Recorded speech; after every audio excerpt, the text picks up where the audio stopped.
put your back against the wall and just slide down. You are Big Meech's giant welcome home concert I told you it was canceled. What I happened in Canada, Rick Ross got. For years, it was just background noise in the hip-hop world, the simmering tension between Curtis 50 Cent Jackson and William Rick Ross Roberts, lyrical jabs, public disses, the usual rap rivalry. But what started as a predictable feud, fueled by ego and marketing, has detonated into something far more dangerous, far more real. This isn't just about diss tracks and industry games anymore. This is a full-scale conflict spilling out of studios and onto the streets, threatening to shatter reputations and ignite a firestorm that could consume everyone in its path. And at the heart of this explosive escalation, the captivating, controversial saga of the Black Mafia family. But what exactly was the catalyst? What single event transformed a simmering beef into an all-out war with real-world consequences? The answer is a story of fractured loyalties, a homecoming celebration turned disaster, and accusations so potent they could redefine legacies forever. Prepare to witness not just a rap battle, but a profound betrayal that cuts to the very core of trust in the unforgiving world of hip-hop and beyond. February 13th, the Big Meech home benefit concert. It's gonna be iconic. Too many names to list, but let me salute some of the legends. Lil Baby, Boss Man D-Lo, 21 Savage, Sexy Red, Ricky Rose. Now, this the first time it's ever been done. February 13th, mark that date. It was supposed to be a monumental occasion, the Big Meech CH benefit concert. Rick Ross himself hyped it as iconic, promising a star-studded lineup, Lil Baby, Moneybagg Yo, 21 Savage, and of course, Ricky Rose himself. But this wasn't just another concert, it was a statement. Demetrius Big Meech Flannery's release from federal prison after decades behind bars was more than a legal matter, it was a cultural earthquake. Meech, the infamous, almost mythical figurehead of the Black Mafia family, represented an era, a lifestyle, a story that had captivated the public imagination for years. Into this charged atmosphere strode Rick Ross, not as a bystander but as a key player. He didn't offer a quiet nod of respect, he orchestrated a grand spectacle, a lavish welcome home concert designed to celebrate Meech's newfound freedom on a truly massive scale. Now think about the implications. Meech, fresh out of prison, immediately finds himself publicly embraced by none other than Rick Ross, the long-standing nemesis of Curtis 50 Cent Jackson. Was this a genuine gesture of solidarity, a heartfelt greeting for a fallen icon? Or was it something far more calculated, a strategic power play designed to directly challenge and undermine Jackson? Crucially, remember Jackson's significant investment in the BMF narrative itself. His hugely successful television series BMF has become a cornerstone of his media empire, built directly on Meech's story. By stepping in, giving Meech a prominent platform, and even publicly hinting at his own ambitions for a competing BMF cinematic project, Ross appeared to be launching a brazen assault on Jackson's territory, a clear attempt to seize control of the very narrative Jackson had so carefully cultivated. This wasn't seen as simple competition, it was interpreted by many as a declaration of war. Gang, we 2 days away from the Big Meech concert. Get your tickets right now. Make sure everybody flying to the city for this. It's gonna be huge. Curtis 50 Cent Jackson's response to Ross's undeniably assertive and provocative maneuver was anything but measured, anything but restrained. It was volcanic, an eruption of unfiltered rage and calculated retaliation. He didn't engage in subtle, veiled threats or passive-aggressive social media posts. He unleashed a forceful, unrestrained, and intensely personal assault, directing his ire not just at Ross, his longtime adversary, but directly and viciously at Big Meech himself, the very figure Ross was attempting to elevate and celebrate. The central weapon in Jackson's arsenal, deployed with maximum theatricality and calculated impact, and repeated relentlessly across every available platform, was the explosively damaging accusation of snitching. Jackson didn't merely subtly suggest it, didn't just hint at it in veiled terms, he proclaimed it unequivocally, publicly branding Meech a snitch, a despised label in the street code, explicitly accusing him of being an informant who had allegedly cooperated extensively with law enforcement, providing crucial information in exchange for securing his significantly early release from prison. Social media became Jackson's chosen battleground, the digital coliseum where he would wage his campaign of public condemnation. He flooded every platform with a relentless barrage of symbolic imagery, the ubiquitous rat emoji plastered across posts and comments, becoming a visual shorthand for his accusation. Accusatory memes spreading like wildfire through the digital landscape, and pointed, often aggressive pronouncements leaving absolutely no room for ambiguity or misinterpretation of his message. And then, adding a layer of almost theatrical cruelty, came the deployment of a particularly potent, almost poetic weapon, the deeply ironic and deliberately provocative twisted appropriation of Ross's own signature anthem, BMF, Blowing Money Fast. Jackson, with a calculated sense of dramatic irony, hijacked the celebratory track, a song Ross had built his brand around, turning it into a biting indictment, perversely repurposing Ross's creation as a devastating tool of mockery and public condemnation, twisting Ross's own anthem into a soundtrack for Meech's alleged betrayal. But what truly fueled such an extreme, almost visceral reaction? Why such unrestrained, seemingly disproportionate fury directed at both Ross and Meech? What lay beneath the surface of this public spectacle of anger? Put your back against the wall and just slide down. You already know, car show going down June 7th. Get online right now, get your tickets right now. But for the hustlers, I want y'all to understand you gotta stop making business personal. The roots of Jackson's incandescent rage run far deeper than mere competitive instincts within the cutthroat music industry. He had invested not just financially but emotionally and creatively, pouring considerable time, vast resources, and significant personal capital into the BMF television series. This wasn't simply a cold, calculated business venture designed purely for profit. It was a passion project, a labor of love in many respects, one that provided a significant career-defining platform and a genuine launchpad for Demetrius Lil Meech Flannery Jr., Big Meech's own son, giving him a starring role and a chance to build his own career on the foundation of his father's controversial legacy. From Jackson's deeply personal perspective, Meech's sudden and public alignment with Ross wasn't just a professional divergence, a simple business disagreement, or a matter of differing artistic preferences. It was a profound and deeply felt betrayal of a perceived partnership, a blatant and disrespectful disregard for loyalty, and a direct, almost malicious undermining of the very BMF legacy that Jackson genuinely believed he was instrumental in not only promoting, but actively shaping and controlling in the public consciousness. Suddenly, the initial whispers and isolated speculations, initially ignited and amplified by Jackson's vehement pronouncements, began to coalesce and circulate far more widely, gaining traction and credibility beyond Jackson's immediate circle. Serious questions were raised, not just by Jackson and his loyal followers, but by a broader audience, questioning the officially sanctioned narrative surrounding Meech's seemingly miraculous and significantly reduced sentence. Was there indeed a hidden quid pro quo? Had Meech's unexpected freedom been expedited, facilitated, and ultimately secured through a clandestine agreement, a behind-the-scenes cooperation with federal authorities? These increasingly persistent and pointed questions, relentlessly amplified by Jackson's ongoing and highly public campaign of accusation and condemnation, cast a dark and increasingly pervasive shadow over Meech's carefully orchestrated celebratory homecoming, tainting the entire narrative before it could even truly gain momentum or solidify in the public imagination. Which director? Shout out to my homie F. Gary Gray, Antoine Foucault, what's up? Tarantino. It's a lot of legends. This is gonna be big, I can feel it.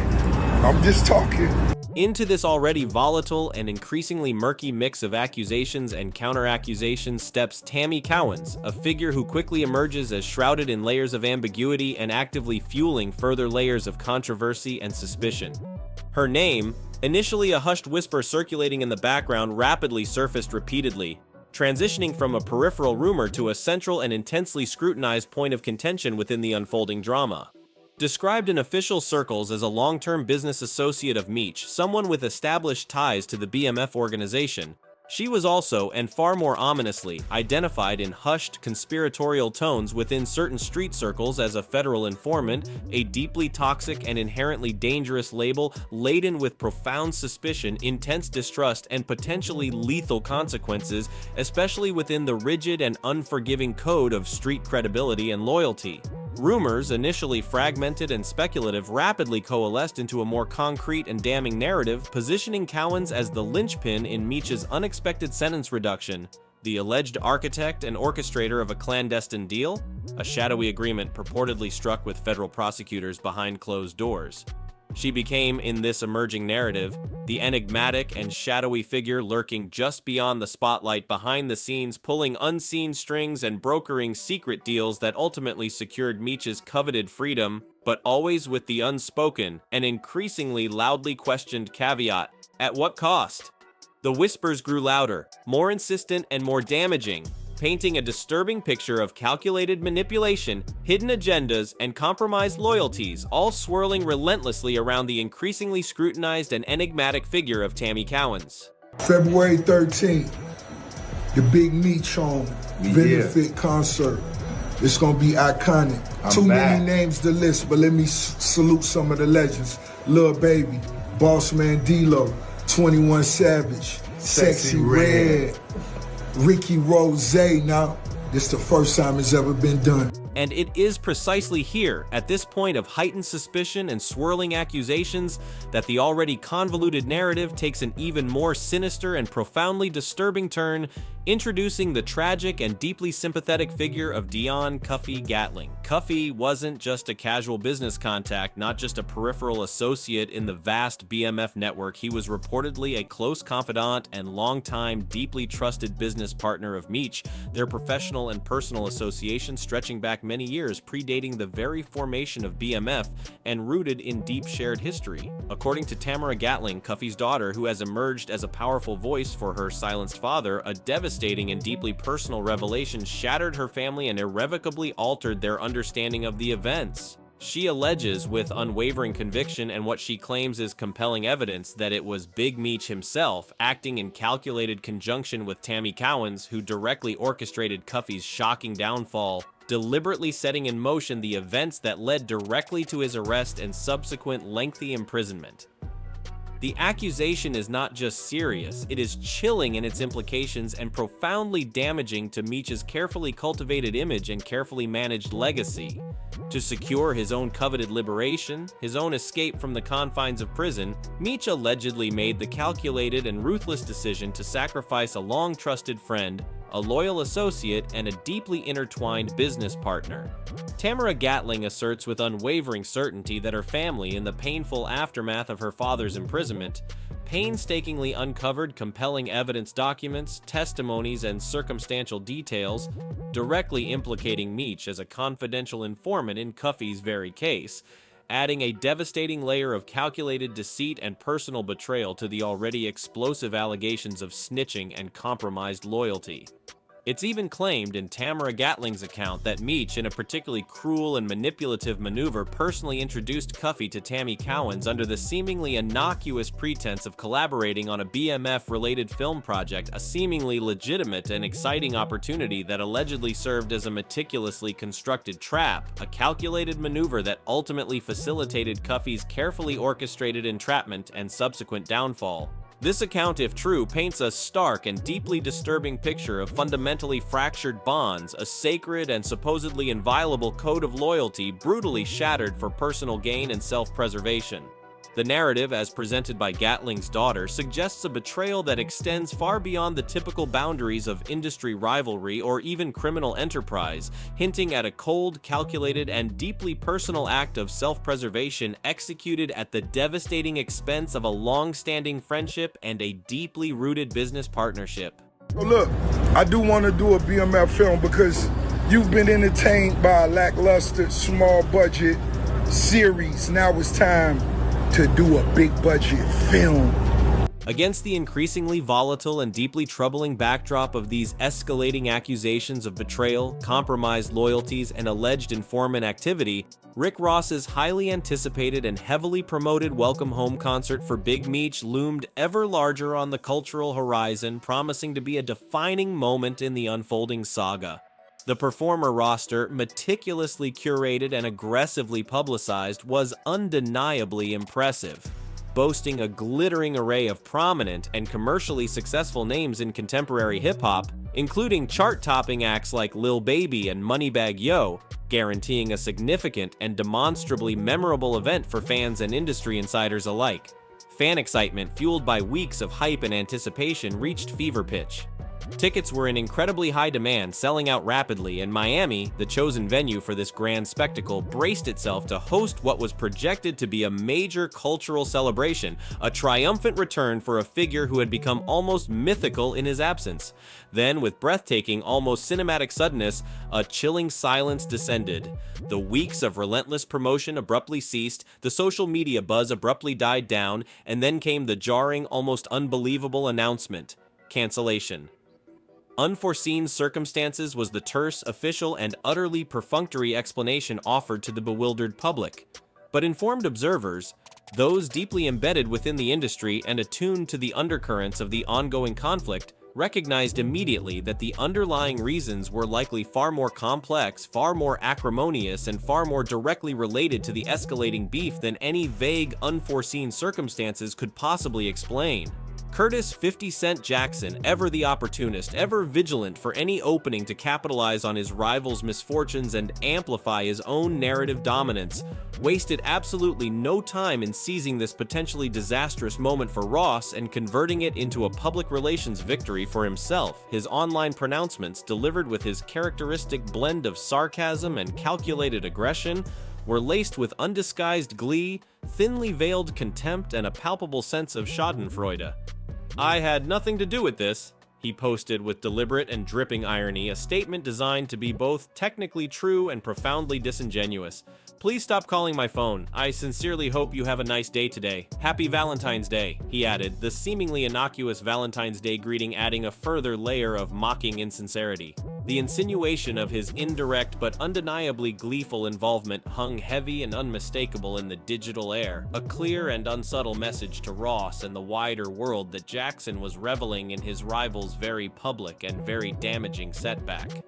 But the rapidly unfolding drama, already a complex tapestry of accusations and public pronouncements, extended far beyond mere public posturing, social media jabs, and sarcastic online pronouncements. A private text message purportedly originating from Demetrius Lil Meech Flannery Jr.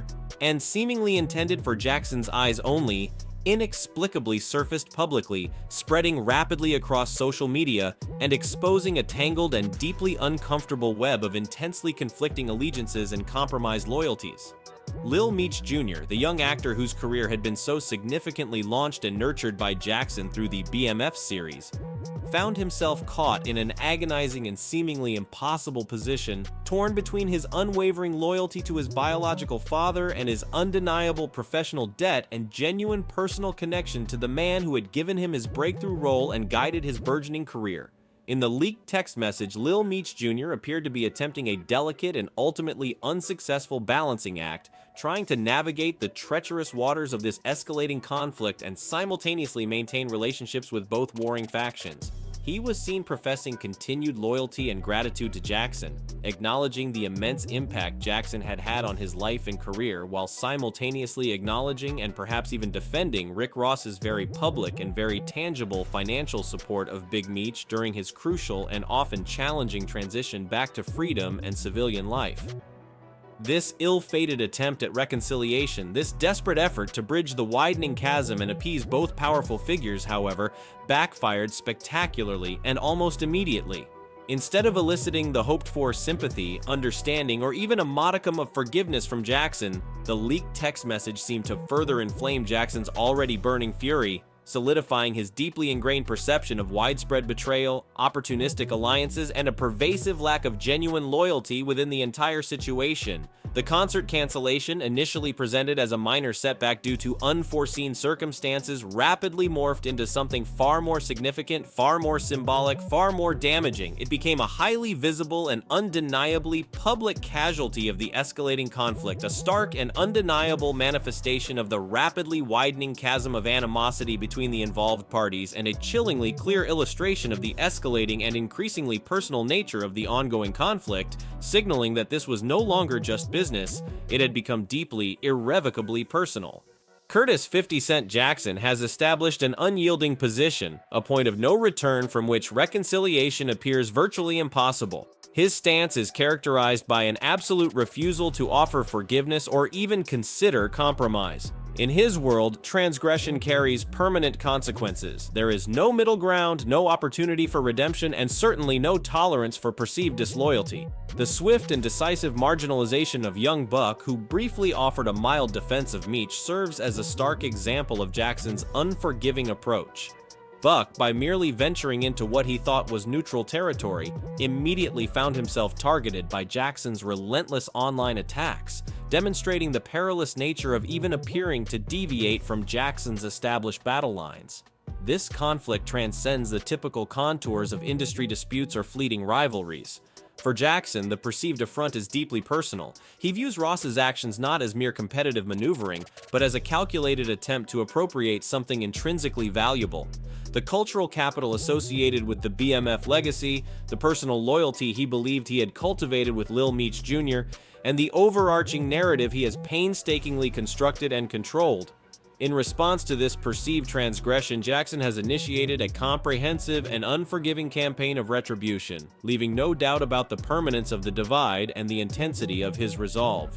Therefore, the central questions remain: is Rick Ross genuinely orchestrating a strategic dismantling of Jackson's empire, operating covertly to undermine his position?